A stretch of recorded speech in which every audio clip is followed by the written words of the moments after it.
Hello dear students.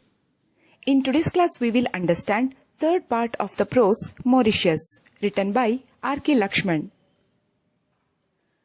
Please open your textbook students. Page number 24, 9th paragraph. There is no railway in Mauritius. Well-maintained trunk and arterial roads connect various villages and towns cutting through the ubiquitous sugarcane fields. Although the whole country is only 64 kilometers by 50 kilometers in size, driving round the island for sightseeing makes me feel curiously that I am in a place as sprawling as India. But the excellent weather and breathtaking landscapes all round make up for many hours spent just sitting inside a car. It is very common for people to drive up and down an average 70 kilometers to a cocktail party or dinner with friends. Let's understand the meanings of new words. Trunk road, an important main road used for long distance travel. An arterial road is a high capacity urban road. The primary function of an arterial road is to deliver traffic from collector roads to freeways. Ubiquitous, omnipresent, seeming to be everywhere. Sprawling, be of loose, irregular form, or covered with buildings across a large area. Cocktail, a drink, usually an alcoholic one. Moving on to the explanation. The writer R.K. Lakshman says there is no railway in Mauritius. The main roads are well maintained and connect various villages and towns passing through the sugarcane fields. So, the writer says, as it travels, the surrounding sugarcane fields look so beautiful. Although the whole country is only 64 kilometers by 50 kilometers in size, driving round the island, the writer says the sightseeing of Mauritius Island develops his curiosity that he is in a place as sprawling as India. The excellent weather and breathtaking landscapes all round made the writer to spend many hours just sitting inside a car.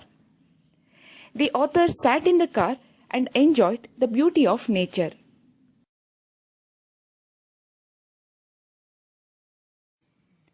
In Mauritius, it is very common for people to drive up and down an average 70 kilometers to a cocktail party or dinner with friends. Now please look at 10th paragraph. I note the trees here are so unlike the gigantic specimens I have seen in the Andaman Islands. Disappointingly enough, they are short and gnarled even in the interior of jungles, looking just like abnormally overgrown bonsai. These jungles have no tigers or lions or elephants or any kind of wildlife. There are not even poisonous snakes or insects. The bat was the only mammal before man arrived on the island with the monkey and the deer centuries ago. Unfortunately, the birds are dwindling in number and variety. The dodo, a bird which could not fly and which certainly had no claims to beauty and elegance, was a native of this island and mercifully is extinct now. And so are the giant tortoises of the Aldabra variety, of which a few specimens have been brought and kept in an enclosure in the botanical gardens at Pamplemouses.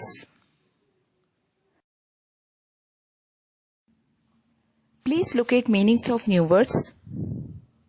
Gigantic, huge. Gnarled, ragged. Bonsai, a very small tree that is grown in a small container and is stopped from growing bigger by repeated cutting. Dwindling, diminishing gradually or decrease. Elegance, graceful. Giant, a very great size. Moving on to the explanation. When the author went to Andaman Island, he saw gigantic trees there. Gigantic means huge trees there. As you all know, the Andaman and Nicobar Islands is a union territory of India. In this paragraph, the author talks about flora and fauna of Mauritius. He finds that the trees found in Mauritius are short and gnarled even in the interior of jungles, just like abnormally overgrown bonsai. He says the jungles of Mauritius have no tigers or lions or elephants or any kind of wildlife, and no poisonous snakes or insects. The author is saddened that the dodo, a flightless bird, is no longer existence, which means vanished. The fauna are the bats, monkeys, deer, and giant tortoises of Aldabra variety. What is Aldabra? Aldabras are one of the world's largest land tortoises. Have been kept in the botanical gardens at Pamplemouses. Pamplemouses is a district of Mauritius located in the northwest of the island. Now please look at 11th paragraph. The people of Mauritius shuddered to think of the night the King Cyclone struck them. On February 6, 1975, a 320 kilometers broad howling wind moved in at some 255 kilometers per hour.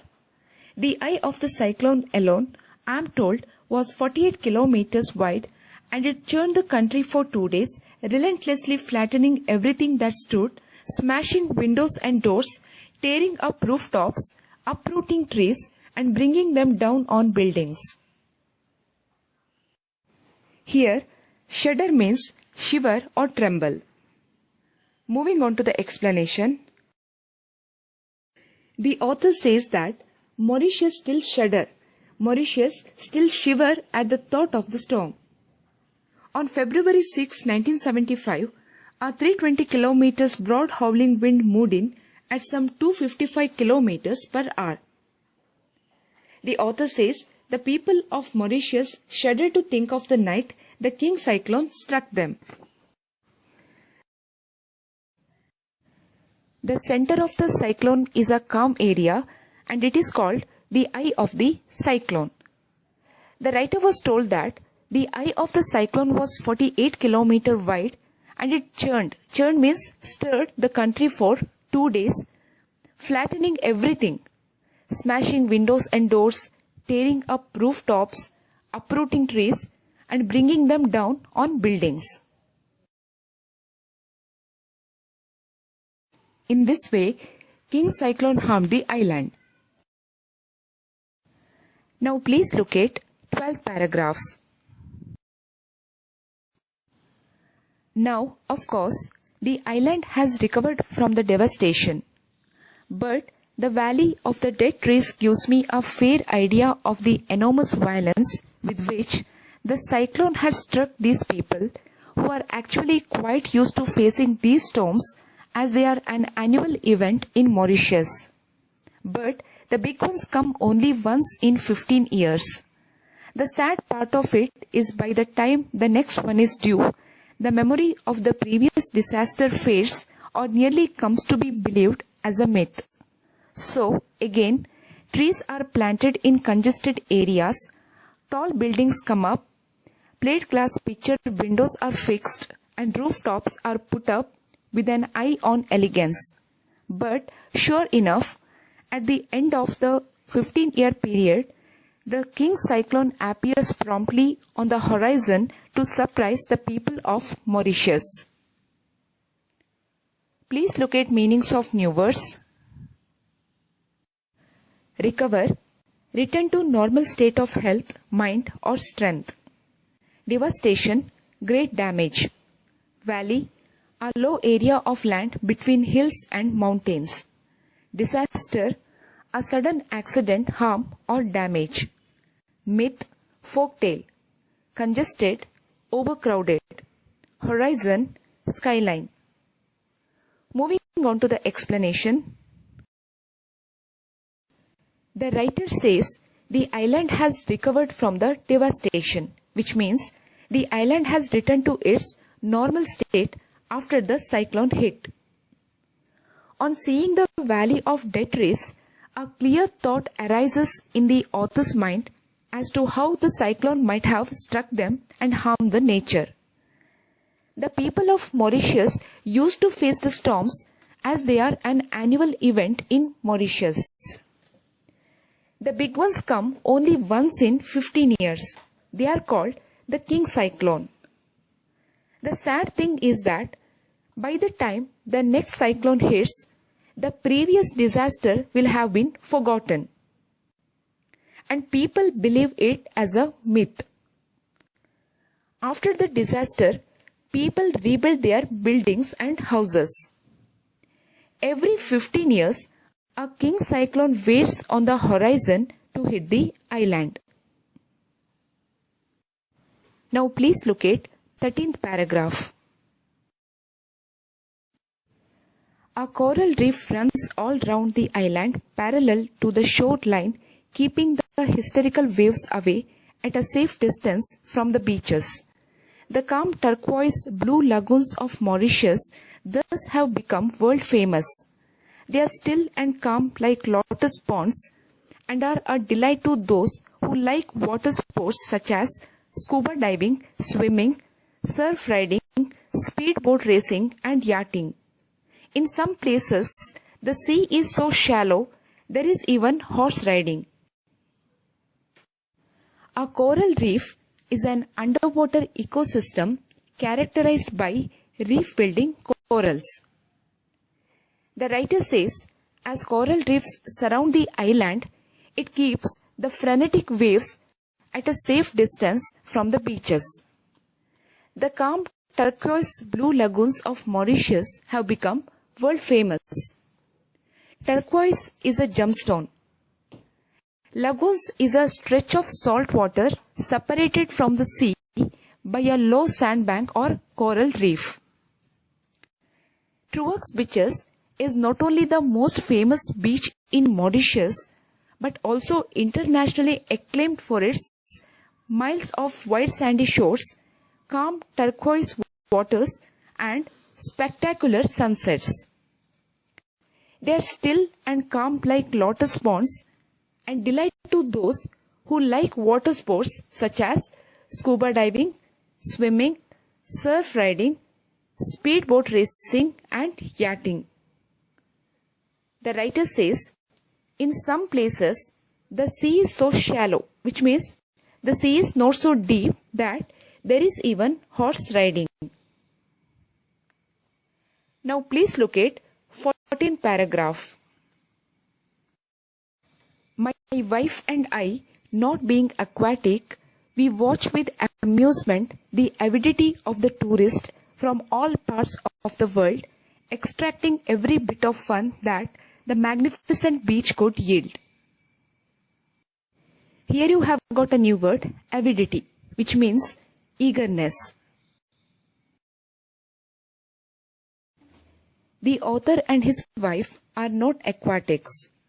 Not aquatic means not restricted to living in water or at the waterside. The author says that they are not aquatics, but still they watch with great interest how the tourists from different places of the world eagerly bringing out every bit of fun. Dear students, in today's class we have understood third part of the prose Mauritius written by R.K. Lakshman. Let me ask you a few questions to know how much you have understood. First one, what are the flora and fauna found in Mauritius?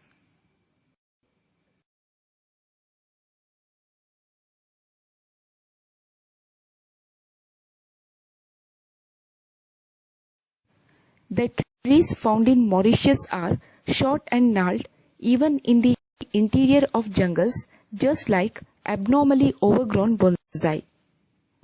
The fauna found in Mauritius are the bats, monkeys, deer and giant tortoises of Aldabra variety. Second one, what is the meaning of the word dwindling?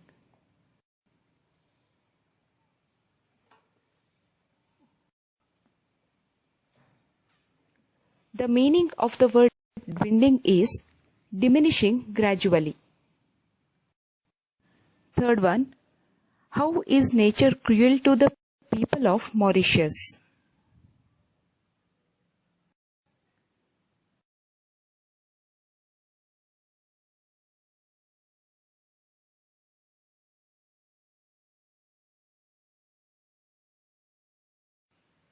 People in Mauritius used to face storms as they are an annual event. The big ones come only once in 15 years, flattening everything that stood, smashing windows and doors, tearing up rooftops, uprooting trees, and bringing them down on buildings. People rebuild their houses and buildings after the disaster. I hope you all have answered correctly. Well done, students. Dear students, now I'm going to end up this class. We'll meet you in the next class with the fourth part of the prose Mauritius, written by R.K. Lakshman. Bye for now. Thank you. Have a nice day.